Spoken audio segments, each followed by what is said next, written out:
Go get, nope, I'm live. Go eat your sandwich.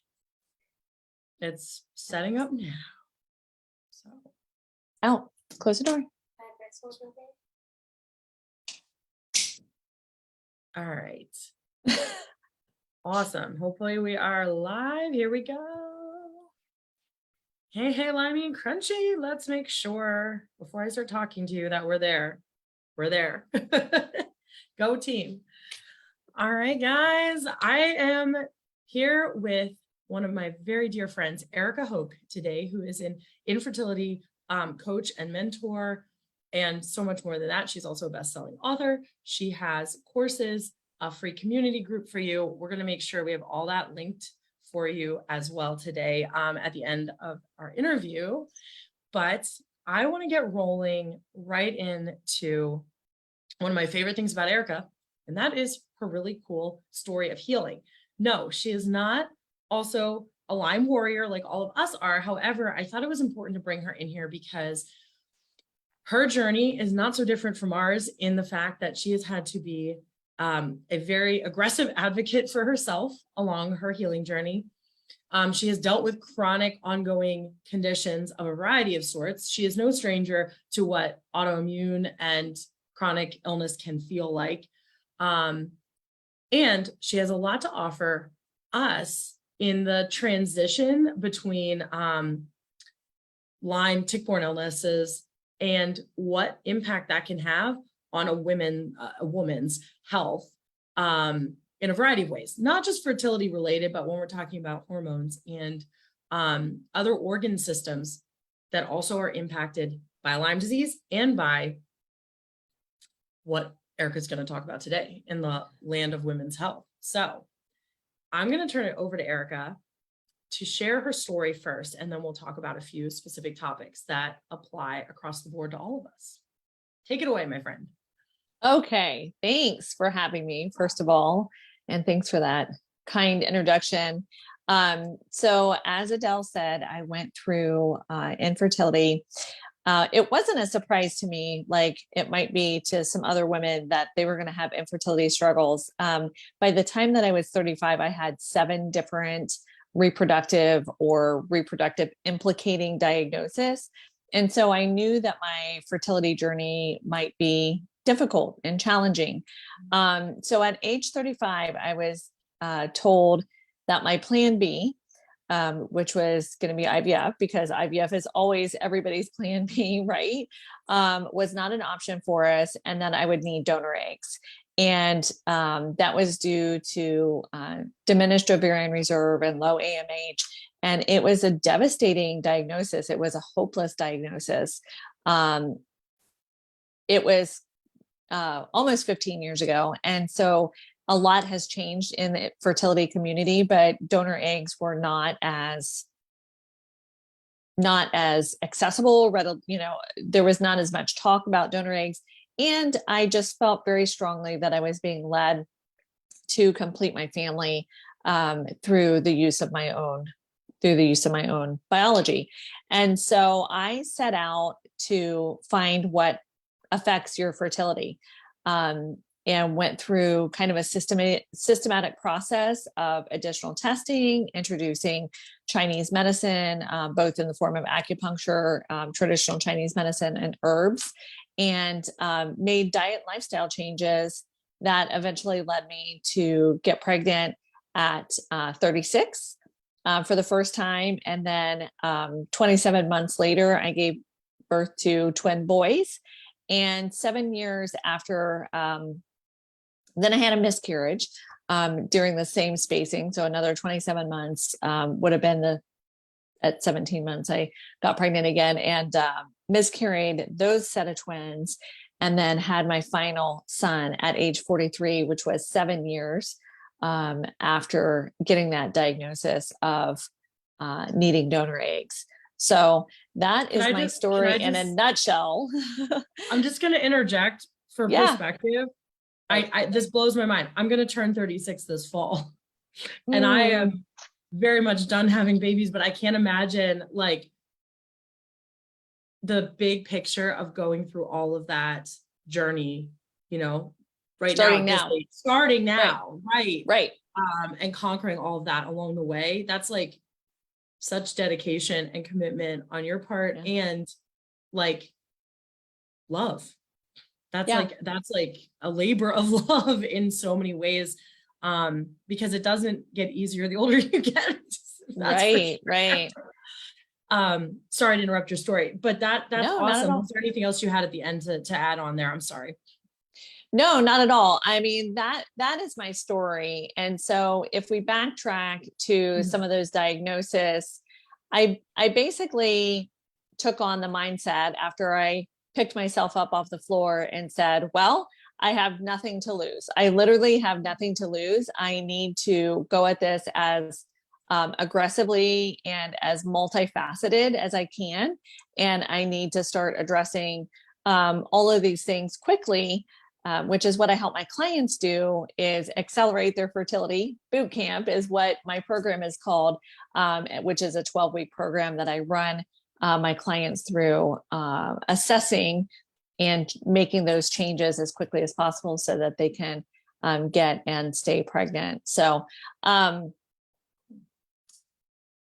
yeah, that's what this group is all about too, which is why I love your journey, because we're both of the mindset of like, look, let's save time, energy, money, like, and let's get down to business, which that requires, actually, not just involves, requires a holistic, like a whole-minded, WHOLE, whole big picture mindset to do that. Because if you're just going to chip away at a little bit at a time, that's also fine, but that's not always the way you save time, energy, and money. Sometimes looking outside the box is more of the ticket to getting to your goals faster. Right. Not always, but much of the time. Yeah.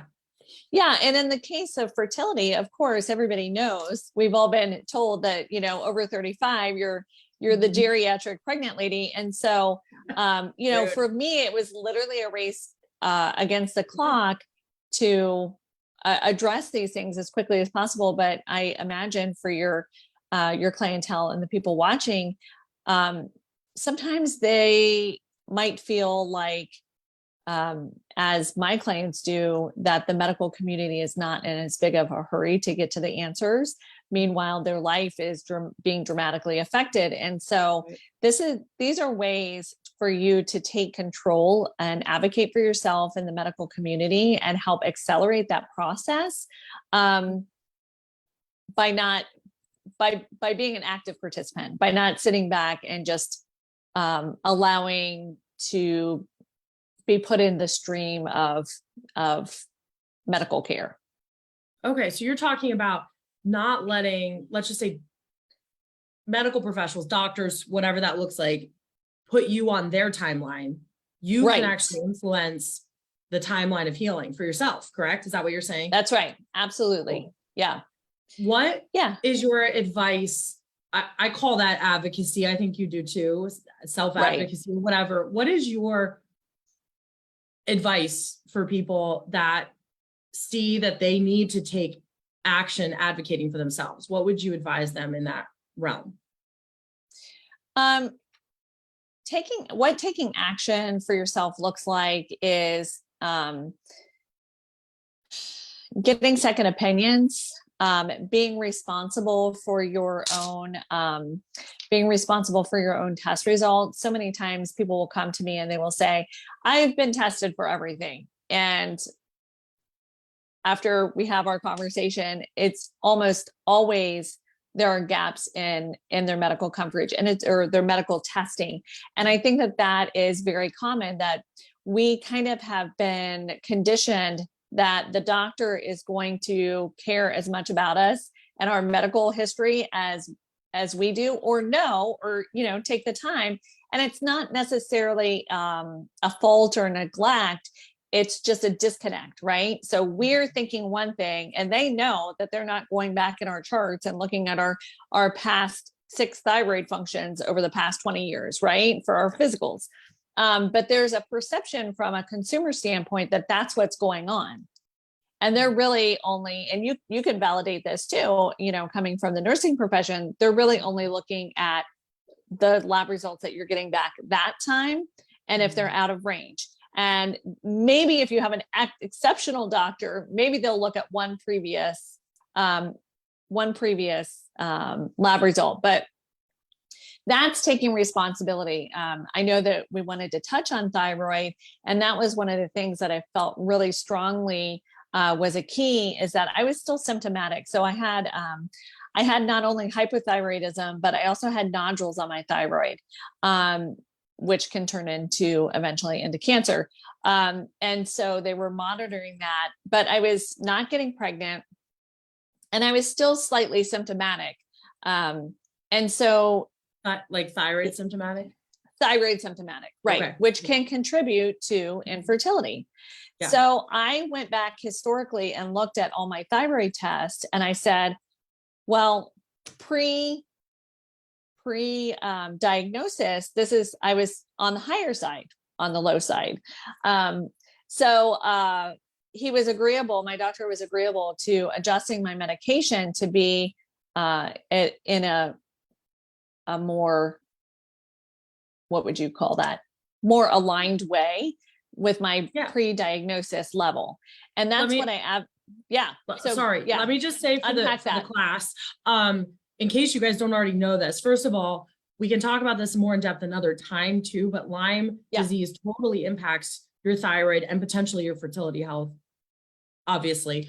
So that's where, you want to listen up to this, but also what I learned along my own Lyme journey from my Lyme provider, who also has thyroid conditions, is this.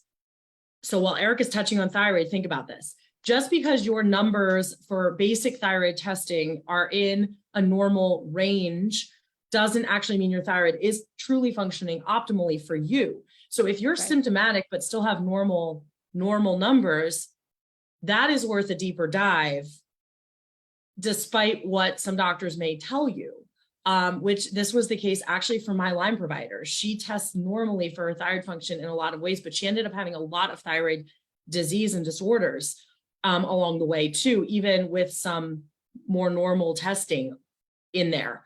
And that was the case for myself as well, partly along my journey. Never had full-on thyroid dysfunction by an endocrinologist definition. However, my normal values were too low normal or high normal, depending on the number, to be that I was still, my ideal range wasn't the laboratory's range for my best health. So just know that with thyroid function, that is one lab value, or those lab values are one that your range should be more tailored to you and your symptoms and your needs than it should just be a standard across the board based on a lab or a doctor saying so. Continue, Erica. I'm sorry to interrupt you. No, not at all. And let me just add, the finishing sentence to that is because the thyroid function acceptable range is literally the size of a football field. So that's why Adele and I are both advocating for you to get personalized care in this area and find a doctor who's willing to do that, because not all of them are. If you're seeing an endocrinologist, they a lot of times will not be bothered to personalize that that number for you. For me, once I got pregnant, I was only ever able to get pregnant when my thyroid was in a very small window.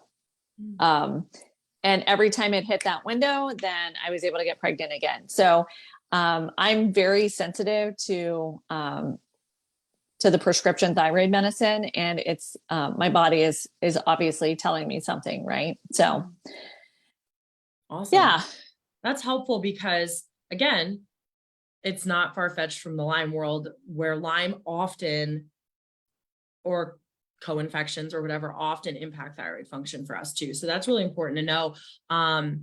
I also was referred to endocrinology by my Lyme provider at one point because I was pregnant and I was having thyroid dysfunction by lab work, but I wasn't symptomatic. Interestingly, it flipped for me a little bit. But she wanted to monitor that very closely because of my Lyme disease, and also because my entire family has a history of thyroid dysfunction except for me. So everyone's always very concerned about that for me, which is great. But the endocrinologist I saw was a lovely person and very interested in all these things. However, their take on it was, if you're not symptomatic, we're not going to mess with lab values if we don't have to, because there can be swings to that are harder to manage sometimes. However, they were clearly not interested in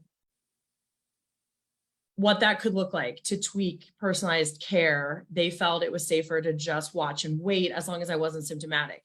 You know, you kind of have to decide individually, right, how you're going to roll with stuff like that. Thankfully, because I was pregnant, and they were very closely monitoring me, and I felt comfortable self-monitoring for symptoms as a nurse and all that. I felt okay with the plan. It worked out just fine. I regulated on my own postpartum, but, you know, knowledge is power, because you can take action when you have knowledge. So considering people's experiences and what Eric has to say, you know, if something's not right, or you're not comfortable with a plan, or the plan stops working, it's okay for it to not be the right plan anymore. And it's okay for, like Erica said, a second opinion or further testing. What else can that look like, Erica, in terms of kind of knowing when to pursue something further, and like maybe sometimes knowing what to pursue, at least in your world? Obviously, you're not speaking just to like Lyme testing or whatever, which, by the way, this is funny. We're talking about lab testing when Lyme lab work is grossly unreliable, but other lab work can be valuable to telling you about your body, right? So tell us more about that testing and further testing. Yeah. So if it's okay, I'd like to talk about miscarriage and the connection between infertility, miscarriage, Lyme, and things like that. So Adele and I were talking a little bit pre here, and it's hard to know when you have an autoimmune disorder, when you have Lyme, when you have another chronic illness or infection, not to attribute a miscarriage just to that. Well, I have this thing, I have this diagnosis, and I've miscarried. And do I do testing or do I not do testing? And this was a question that came up in the pre-interview. And what I would say about testing is, can I use you do I have permission to use you for an example? Okay. So in Adele's case, she had 3 healthy pregnancies, mid-20s to early 30s, and then she had a miscarriage. So we could approach this a few different ways. The thing about miscarriages that I think has been overstated is that it's been normalized. And half the time there is a reason. 50% of the time there's no reason, but 50% of the time there's an actual reason and a cause behind the miscarriage. And a lot of times the focus is on the fetal material and testing of that, but very, very rarely are women getting tested after a miscarriage. And that's where I want to focus right now today, because that other 50% of the time, you know, you would think based on conversations that you have with your girlfriends and in the female community, that it's normal and that most of the time it can't be helped. But 50% of the time there's an actual reason. I think that if you ask somebody, they would say 90% of the time there's no reason, right? Right.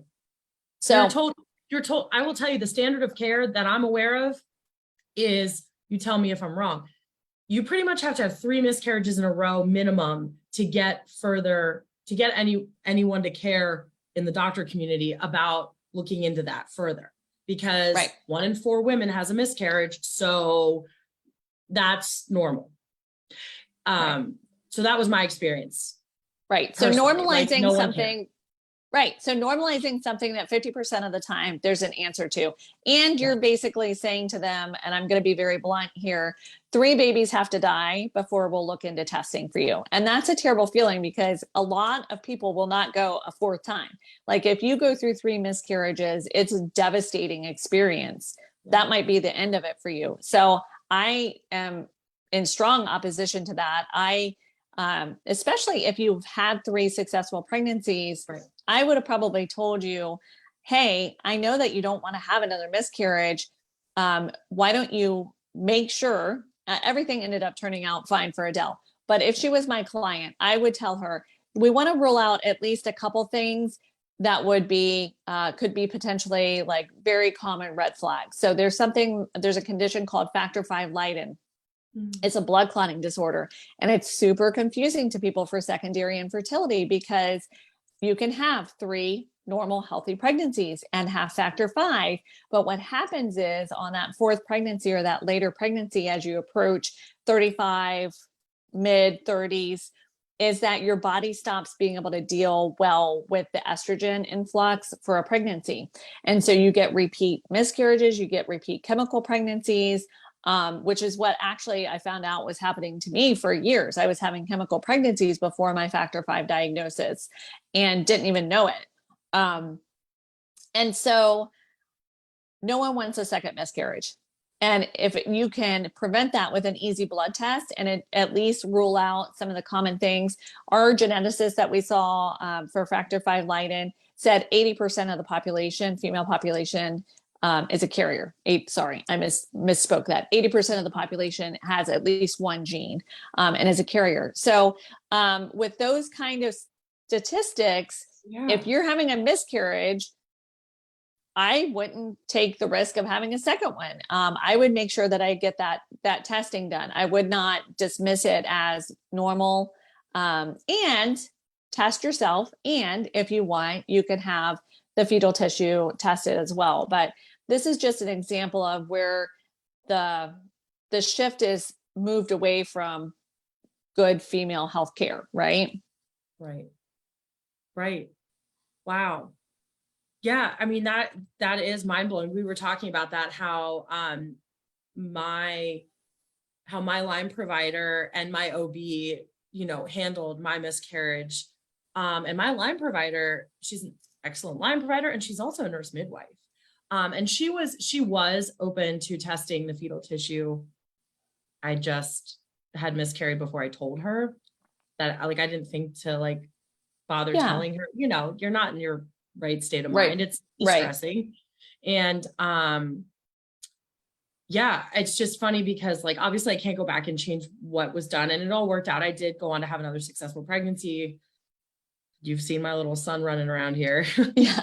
But it does make you wonder. I didn't know all of this stuff back then, or I probably would have handled it a little bit differently. I do think my Lyme provider, now that I was thinking more about it, it's been a while. It's been 5 years now, but I do think she did do some hormonal testing, like progesterone and stuff like that, just to ensure that was okay. But I didn't know about factor V Leiden. No, I'm a nurse. No one talked about that.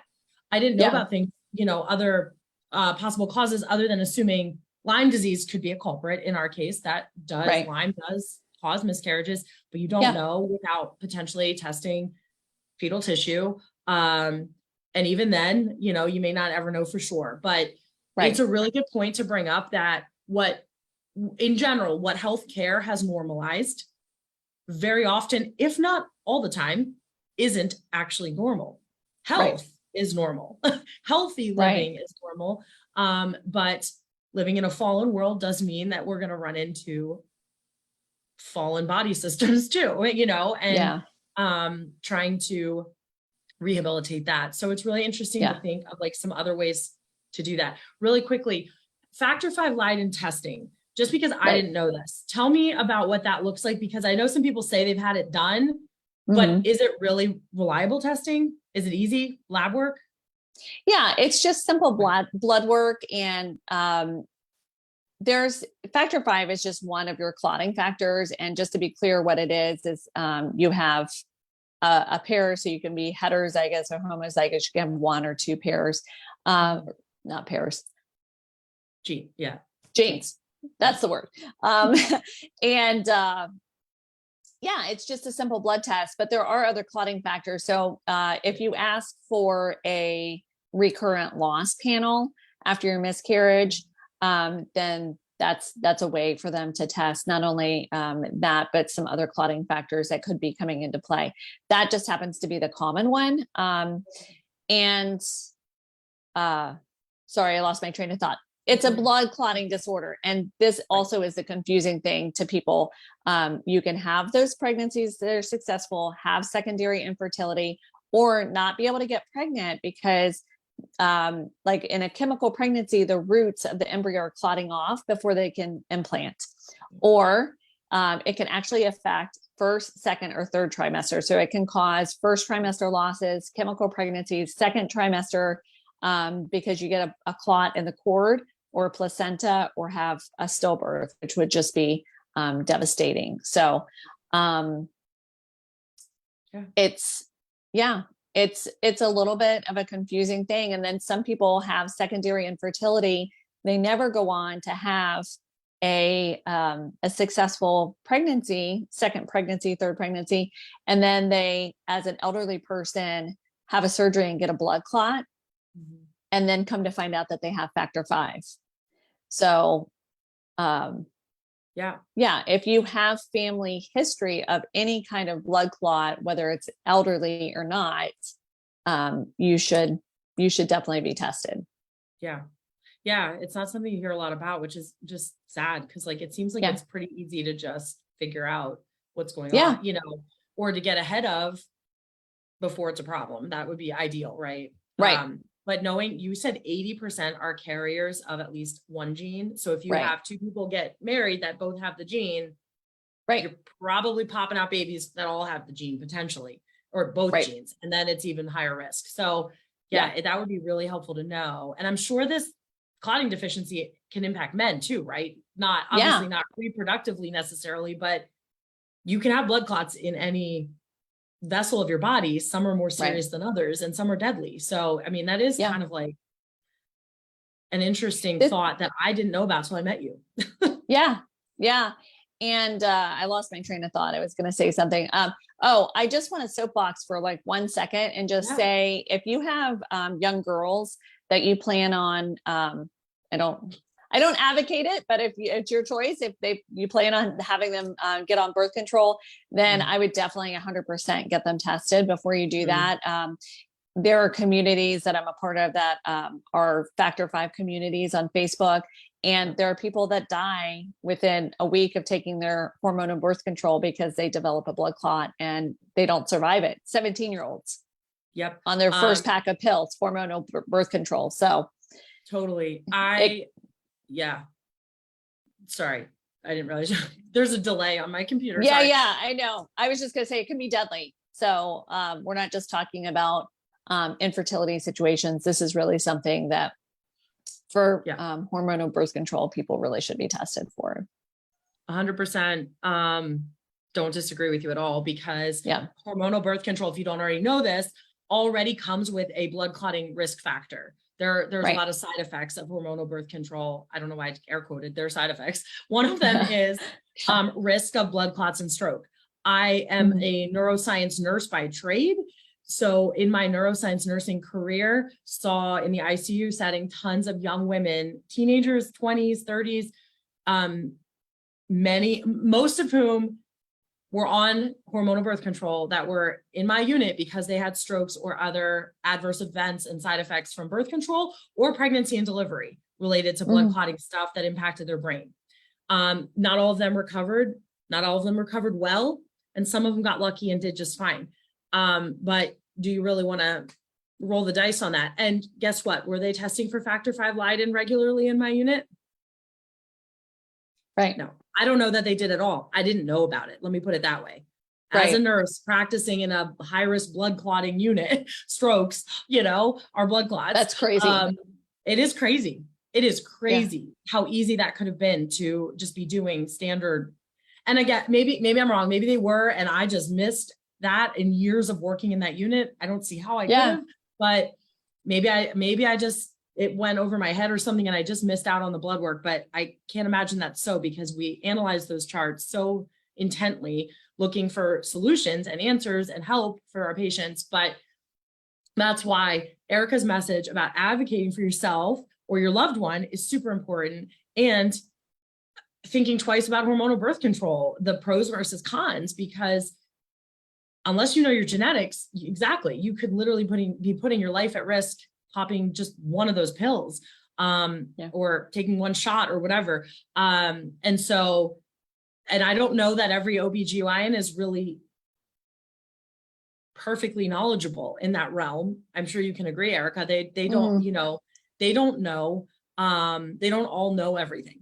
So, this information is invaluable to anyone. And in the Lyme community, we come with additional risk factors depending on our co-infections and depending on our coagulopathy or our blood's impact from Lyme.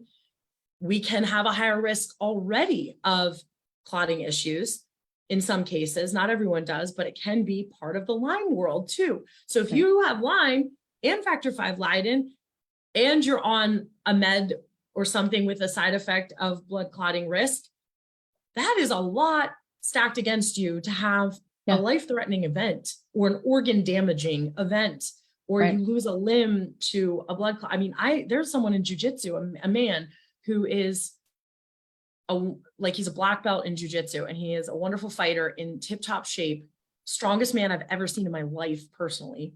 And he's missing a leg due to a blood clot. Wow.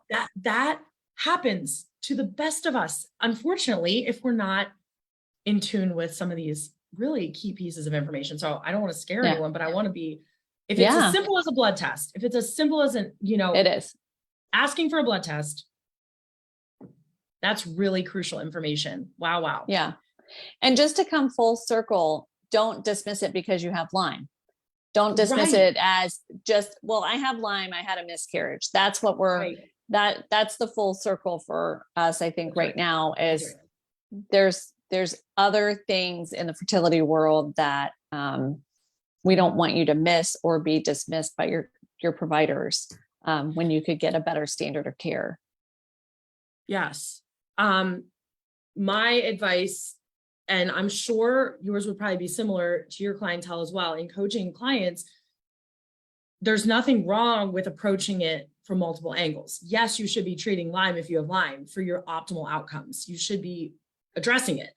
But also, if you're dealing with other organ system issues, fertility being included in that, you may need to, and it's not wrong to, get specialized care in that area as well to make sure you're handling it on all sides, because it's like the chicken and the egg. You can't always deduce. You may never know if you're having an issue with a body system, if it's due to Lyme or just on its own separate issue. You may never know that. And so unless you're addressing it from both angles, you may never be able to get to the bottom of it. So you need the Lyme treatment, but you can't assume everything is Lyme unless you can know for sure, which is tricky sometimes. So you're right. Infertility can be its own beast, and it can be caused by Lyme too. Yeah, for sure. And, in that same vein, I know that Lyme, I think that Lyme, I'll ask you, has a big impact on kidney and liver function, right? Oh yeah. Yeah. And so those are your main, those are your main reproductive supporting organs. And so, you have to support those and have good health in that. Overall health is the goal and pregnancy is the outcome. So supporting your liver, supporting your kidney, good gut health, which I know Adele is like a huge proponent. I'm also a huge proponent of good gut health. All are going to contribute to your overall health. And then pregnancy is the outcome of that.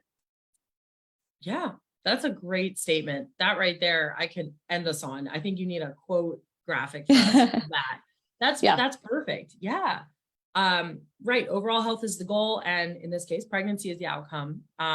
You could change that to suit whatever your goals are, for your health. That's really cool.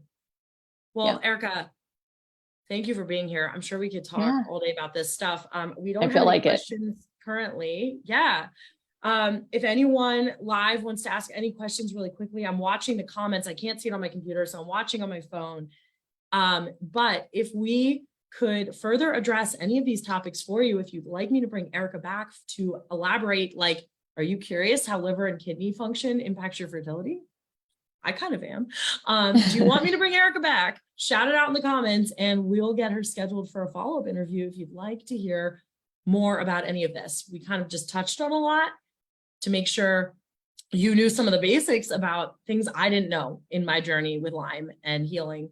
Even though I did not personally struggle with infertility, having a miscarriage sent that through my head about, you know, what's going on here and why. And yeah, getting to know Erica enlightened me to a whole host of female things that I want to pass on to my daughters, and make sure other women, especially, but men too, know about, because Yeah, the guys got to support us through all this, right? It's not just our journey. right. So Absolutely.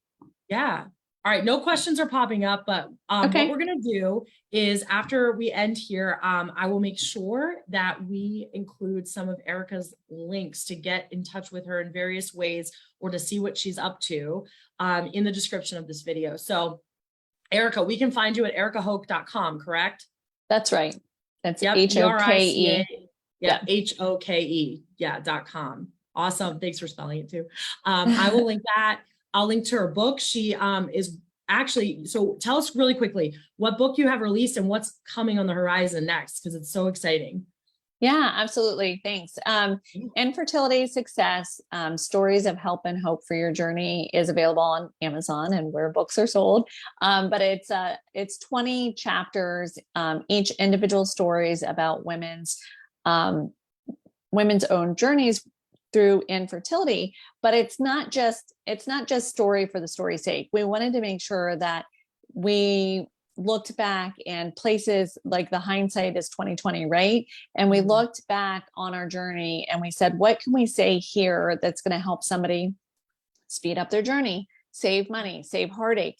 And so peppered throughout all of the stories are tips about where to stop, what questions we wish we had asked, what additional testing we wish we had gotten at that point.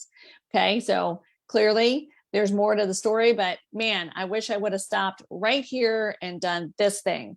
So also there's resources at the back of every chapter to connect with the author if that story spoke to you. Wow. So each of the authors provided a resource, a personalized resource for you.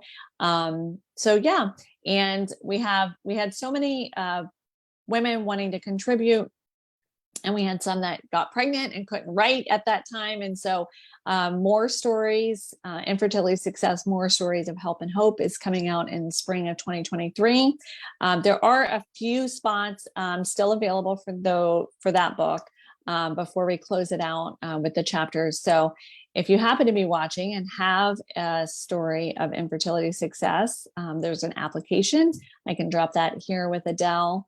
And then the authors, we all really felt strongly that after going through infertility, or a few of us felt very strongly that after going through infertility, one of the things that was not very much talked about was kind of the PTSD fallout of the infertility story. Like a lot of us felt as if we were told, we were waving a magic wand, and all the trauma and the loss and the heartache and the money and the pain of our infertility story was supposed to be magically, whisked away with the infant that was placed in our arms. And that's just not the case.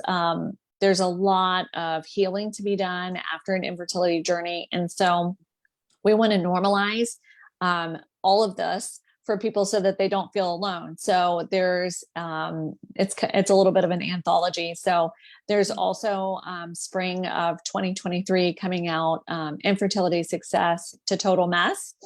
And that's a journey through PTSD after infertility. So cool. So these are all book collaborations, just to make sure you all understand, which means you can collaborate with Erica if you have a story you'd like to share, which is really cool. It's an opportunity to become a published author without having to do all the work, because Erica's going to do the majority of that for you. You just have to write and she'll put it all together. So all professionally edited, proofread, laid out, all that kind of stuff, completely author supported. So there is a collaboration fee in the application process, but as Adele said, it's so humbling to be the publisher and the leader of these books and allow these stories to get out there to everybody. That's so cool. I love that you're doing that. We're going to sign off, but I will get all her links up there, including Erica's new signature program, which is a 12, she mentioned it briefly, but it's a 12-week, right? 12-week Yes. program for accelerating your fertility, and optimizing it if you've been given an infertility diagnosis or you're struggling in that area. So you'll want to check that out too, if this speaks to you. And we'll, like I said, we'll get everything linked for you so you can all find it all and check it out, and tell your friends if it's not for you, Right. share with someone that you know it will help, because Erica's been doing great work to transform really how the infertility community views healing. And so we want to support that. That's what we're all about too. All right, Erica, thank you for joining us. This was so enlightening. I'm always learning new things, and I appreciate your time. Yeah, absolutely. Thanks for having me. You bet. All right. Bye, guys. Talk to you later. Bye. Bye.